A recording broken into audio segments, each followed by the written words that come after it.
Whoa, okay, is this real? What?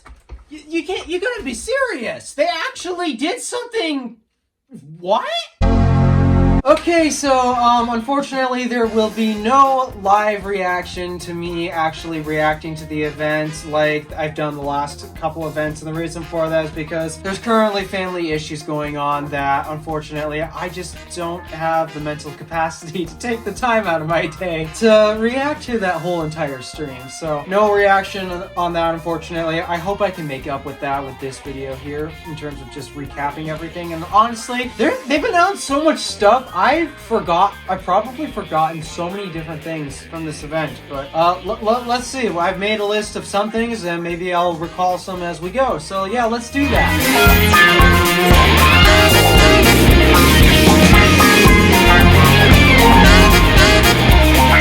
Alright, so as always, we have to start with iOS. That's what Craig always likes to start with, and that's what I like to start with too. Alright, iOS, what did we get? We got a new lock screen that, honestly, I'm surprised about what they changed with it, because they gave it about Android levels of customization. Not only can you change the wallpaper like you've always been able to, but now you can have it change on different focuses. You can add watchOS complication style widgets to it. What?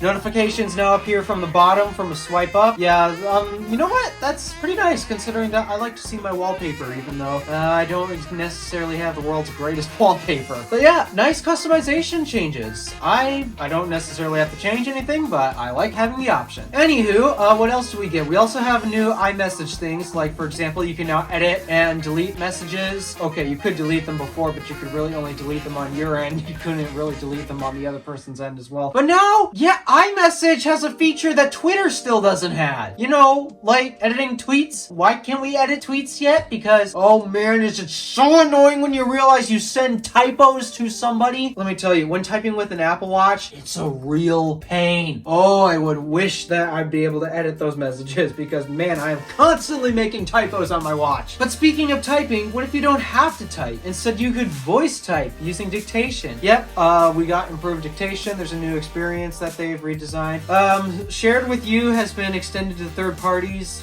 We have an all-new Apple CarPlay. Yay, that is so cool. I mean, take a look at CarPlay. Jeez, you can now take control of the entire car? Yes! Except it's probably going to be a while before that ever happens. Like, they say it's not going to come out until the end of next year, which means there will be a whole nother WWDC in front. I assume Apple's doing this, though, because when it comes to the automotive industry catching on to technology trends, they take absolutely freaking forever to do it. So, okay, in fairness to Apple, it makes sense they announced it this early, like a full WWDC's worth early, because we all know the car industry is going to take absolutely forever to roll something like this out. Car industry, why are you so freaking lazy? Wallet, we have some improvements. Supposedly more states are now rolling out the digital ID thing. I am still unfortunately waiting to do that, as Michigan currently doesn't support that just yet. Speaking of the wallet, Apple has now introducing a new service called Apple Pay Later. Yeah, you guessed what it's like. It's like the PayPal Pay in 4 or something like that. So, except it's just Apple and Apple Cash and Apple Card such and such like that. So, yeah, I guess if you like that stuff, good for you. Alright, moving on to watchOS, because evidently they moved on to watchOS next, which I find a little surprising. But anywho, moving on to that, what did we get? Better workout and health tracking. Better workouts and health tracking. Better workout and health tracking. Better health and workout tracking. You kind of get what I mean. That they didn't really change much with watchOS, which not that I really needed anything. I mean, I'm using the Apple Watch Series 7, and honestly, I've got barely any complaints with it as of right now. Moving on to macOS. I know I'm not doing it in the specific order in which Apple announced things, but hey, this is my video. I decide what I say here. macOS. Oh, Craig, you and your hilarious marketing team. Seriously, they always crack me up every single time it's time for a new name for macOS. What should we call it? What should we call it? Oh, Craig, you're so funny. So this time around, it's macOS Ventura. You can go ahead and rant on how I pronounce it. I'm pronouncing it Ventura because that's how I usually pronounce things. I'm most likely going to end up pronouncing it Ventura because, well, that's my accent. But anywho, Ventura. macOS Ventura. What did we get with it? Not much, because honestly, macOS doesn't really need that much in terms of improvements. The only, like, seriously, the only improvement I really need that to come to macOS is iMovie stability, because right now, oh, yeah, iMovie, I really need your stability to improve. But anywho, we did get a couple new features, like, for example, Stage Manager. It's a feature that I will definitely not be using because it hogs screen real estate, and, well, in general, I don't exactly know how to use it. If you can find a way to use it, good for you.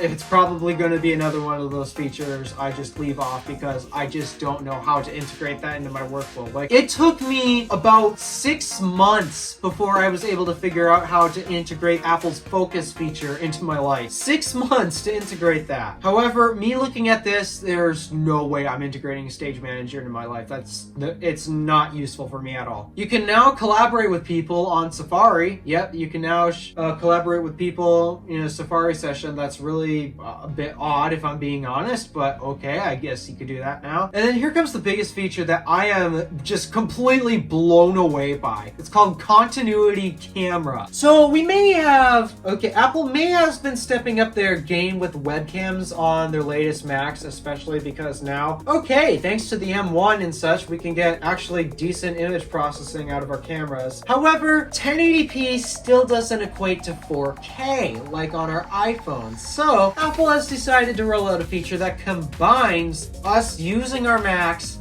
and using the camera on our phones. This is absolutely wild. Not only do you get to use like the full 4K functionality out of your phone, you also get this super cool desk view. And the trick is you don't even have to move the camera. Like, you still keep your phone's camera system pointing at you mostly. What it's doing is it's using that ultra wide camera and using that ultra wide depth of field and actually looking at your desk using that. That is absolutely nuts. This is pure genius. The last cool feature that I now just realized I didn't have on my list, but I need to list right now, is called passkeys. We all know how insecure all of our stuff is with passwords because they can be guessed, they can be easily forgotten, so you're constantly resetting them, they can be phished, they can be hacked. Yeah, it's a nightmare. So Apple wants to change that with passkeys, where you're basically using your biometrics like your fingerprint, Touch ID, or your Face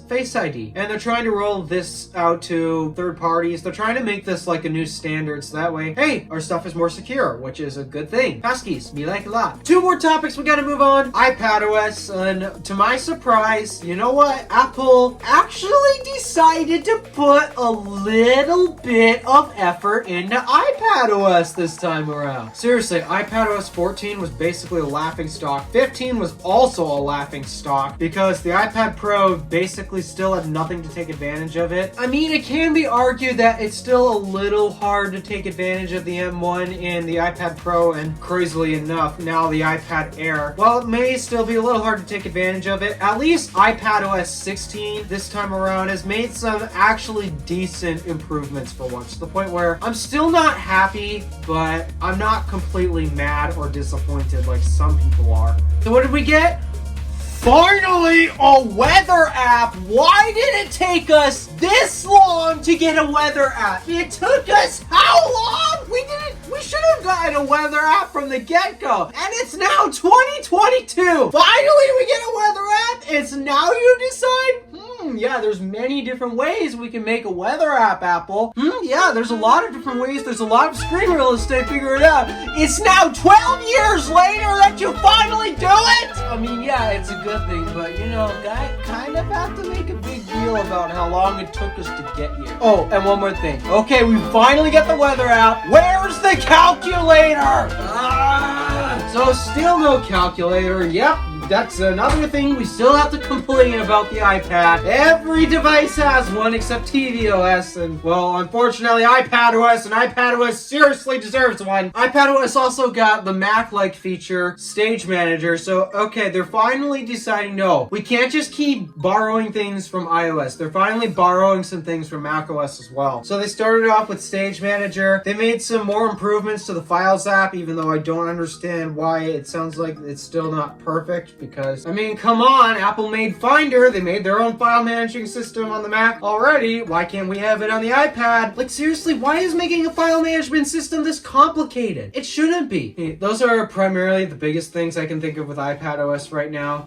I'm just grateful that they finally have a weather app. It took us this long. And now let's move on to our last category, which I told people not to expect because, well, if you expect it to come and they didn't give us any, then you'd be disappointed. But if you don't expect it to come and they gave us some, then woohoo, we can be excited. And guess what? Pretty excited about this. Let's talk about hardware. So to my surprise, instead of getting a Mac Pro, if they were giving us hardware, like I wasn't expecting, if they were going to give us hardware, I would have expected at least a Mac Pro of sorts because it's the last Apple product that's still on Intel. But it looks like no, the Mac Pro is not ready just yet. And instead, Apple's moved on to the next generation of the M series chip. We are now on M2. So for those of you who have been excited for M2, I don't understand why, because believe it or not, the M1 Pro in my MacBook Pro here, 16-inch, the M1 Pro is still more powerful than the M2. But either way, the M2 came out, and it's got about basically 18% improvements compared to the M1, which, hey, that's not bad considering how good the M1 really was. So,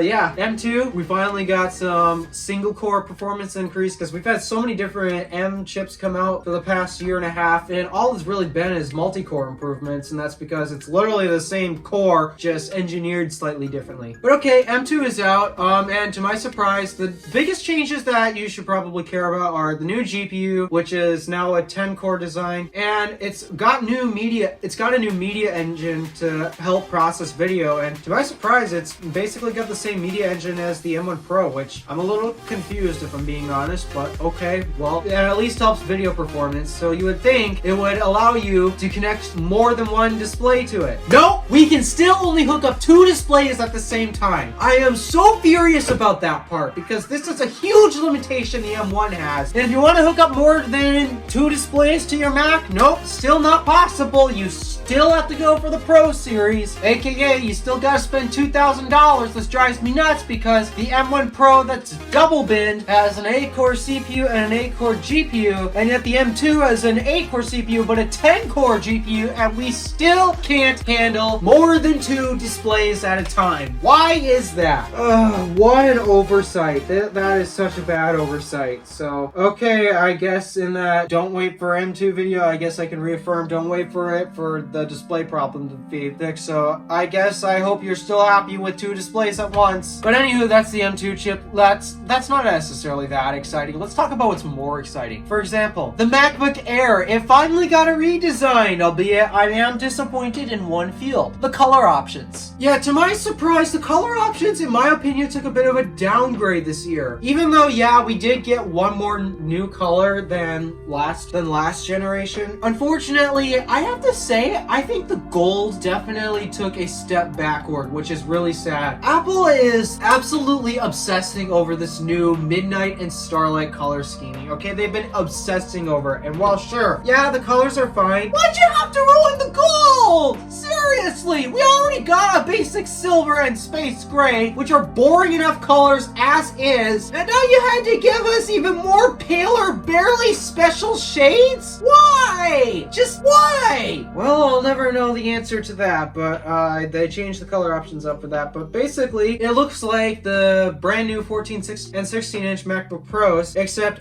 thinner and how many less ports? 1, 2? Yeah, 3 less ports. So unfortunately, the bandwidth with is still Thunderbolt 3, though Thunderbolt 3 is still absolutely ridiculous, especially for the type of product it's going into. I will say one thing I'm a bit upset is that they still got the 2 Thunderbolt 3 ports on the same side. It would be really appreciated if we had one Thunderbolt port on one side and the other on the other side. Seriously, having that type of flexibility is so appreciated. Like, seriously, I am taking advantage of that Thunderbolt port on the other side of my laptop here. Even though, sure, I got a USB-C port active right now, most of the time I have the MacBook here facing the other way because, well, I'm not usually sitting on this side of the desk. And when it's facing the other way, yeah, you bet that Thunderbolt port there is occupied by this cable. It would be really nice if they put the Thunderbolt ports on opposite sides, but of course they didn't do that, unfortunately. Even though I'm confused because the headphone jack is still on the other side. Yep, it's still on the right side, even though the headphone jack is on the left side for me. But okay, it's cool. Oh, and one more thing, it's got a notch, so if you're a weirdo that absolutely hates the notch, well, don't know what to tell you. The last product that they announced, though, is one that completely makes me upset because it has no business even existing. The 13-inch MacBook Pro. Guys, I know, I love the touch bar. I really wish they didn't kill it off with the 16-inch MacBook Pro they have right here. I really wish it still had it, but I'm sorry. This 13-inch MacBook Pro that they insist still needs to be here has no place in the lineup. You want a MacBook Pro, you spend the $2,000 to get yourself the actual MacBook Pro. You don't get yourself the 13-inch that's, oh, it got the same chip as the base MacBook Air. Yeah, we can't, no, that is not a MacBook Pro. Get this stupid MacBook Pro off of this website. It has no purpose. Apple, why are you still selling this? Okay, so yeah, I'm yelling at like a madman at this point. So yeah, this is basically WWDC from my point of view. Now, if you excuse me, I really need to go get a glass of water because I've been screaming. Alright, thank you for watching. Do me a favor and interact with the stuff below. My name is DeWolf, Random Alpha, signing out.